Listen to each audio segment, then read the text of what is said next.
to a brand new episode of my weekly series of ranking every single season and series of Doctor Who from 1963 down to 2022. So for this video, we're going to be talking about 26th place. Yes, go back and check out my episodes from the earlier of this year. I think I started this around about January time. I have took quite a few months break from doing the series. I did come back last week with a big bang. So here is my episode of this for this week's ranking every single season of Doctor Who. So 26th place. You're probably wondering what's going to be in this season's place. Well, this season for me, it's not a brilliant season, but it's not really bad. It's not in the bad category. We are basically in the category where, you know, they're very okay-ish. They're just okay, you know, they're just very, very okay. They're very okay. Yeah, you know, they're okay. Not great, not brilliant, but they're okay. Because when we get into the 20th place up to 11th place, that's the great column. And then, of course, from 10 to 1, you know, that's the masterpiece section.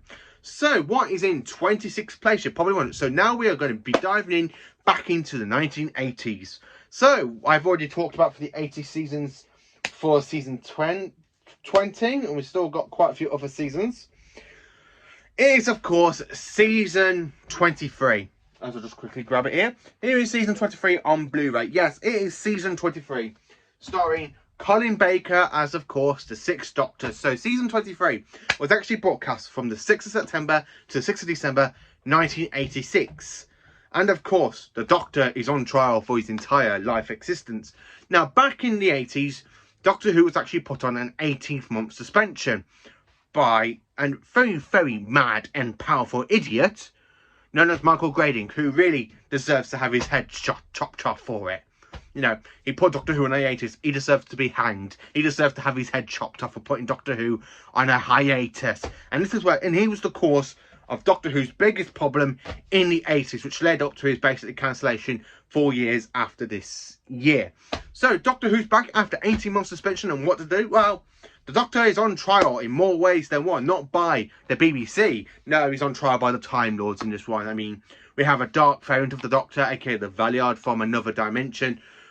We have the Time Lords, really, that kind of really want the Doctor dead for basically going to the planet Ravolox and basically causing a whole bucket to be opened and everything else going on. So, season 23, why is it in 26th place for me? Well, it's not the best Colin Baker season. I mean, if I was going to say out of the 2 seasons for Colin Baker, season 22 is definitely the best. And it's definitely the strongest. I mean, rewatching season 22 on Doctor Who The Collection range on Blu-ray a couple of months ago, it's really pushed up season 22. I mean, literally, I'm going to say this now. 22 is literally in, you know, it's very, very high up in this list, you know. It's in the great column, not in the masterpiece section, I'm afraid, but it's in the great column. And season 23 does try its best, but it really does let it down a little bit.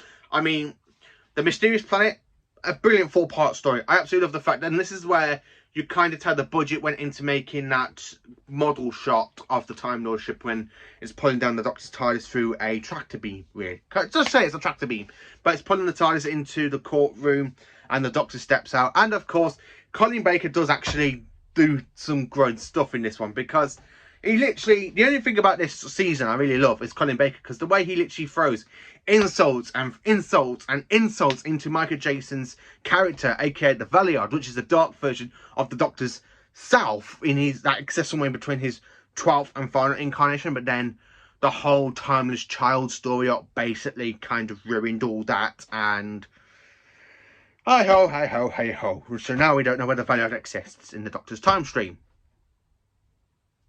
Yeah, just basically like that. We don't know whether Valiard exists now. So anyway, I absolutely do like this. The strongest story for me has got to be Terror of the Vervoids, or as some people call it, not a brilliant story, but for me, it's absolutely brilliant. If you watch it in HD, it doesn't matter what version you watch. If you watch it with the court scenes, or if you just watch it without the court scenes, because now we have got that option on the Blu-ray. It doesn't matter what version you watch. It's still brilliant. It's still amazing. It's still fantastic. It is, of course, Doctor Who at its very, very good story time. I absolutely love the fact that this story is just superb. I really love Terror of the Vervoids.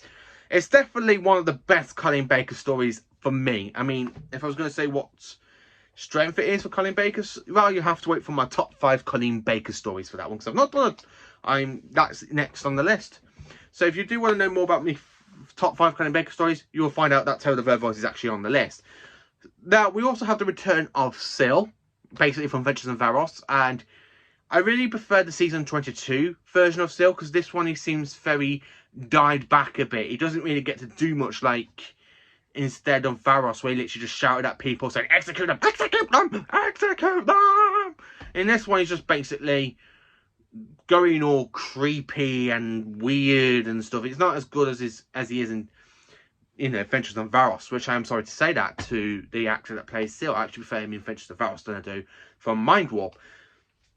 And if I was going to say what's one of my favourite cliffhangers out of this whole general season, well, I have to admit, it's got to be this one, with the hands coming out of the sand, pulling the 6th Doctor down, and you've got the Thalios voice going, "Goodbye, Doctor! No!"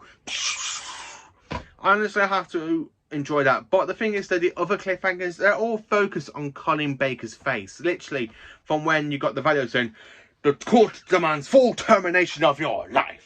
And you just got Colin Baker like that, and then of course you kind of have him having that massive meltdown going, "No, the High Council has no right to order Perry's or anybody else's death. No, I've been put on trial for what it is for another reason, and I have every intention of finding out what it is." I do love that speech, but it's not as good as my favourite speech from the season of Colin Baker, who goes, "In all my troubles in the universe, my battles against evil, against power-mad conspirators, I should have stayed here. The oldest civilization, Roderick, degenerate and rotten to the core, Daleks, Santarans, Cybermen, less than the nursery compared to us. 10 million years of absolute power. That's what it takes to be really corrupt." I have to admit, I just really love that speech from Colin Baker's incarnation of the Doctor. It's brilliant. I absolutely love the speech. I love the whole fact that episodes 13 and 14 basically really do kind of like focus a lot on the Valiard, and the Doctor's there chasing the Valiard through the Time Lord Matrix. So you got one door and going, da da da da da da da. Oh no, it's another trap. And then of course the Master interferes by doing something to the Doctor with this kind of like rainbow lighting, and the Doctor's there going. So yeah, I do enjoy Trial of a Time Lord. It's got some great bits in it, but out of the 2 Colin Baker full seasons, I'm sorry to say that season 22 has got to be his best season. I absolutely love season 22 more than this season. So let me know in the comments, what do you think of Doctor Who season 23? Is it a season you love? Is it a season you don't love? Let me know in the comments. Please do like, subscribe and share, and join for more awesome Doctor Who content. Have a cracking day, you amazing lot.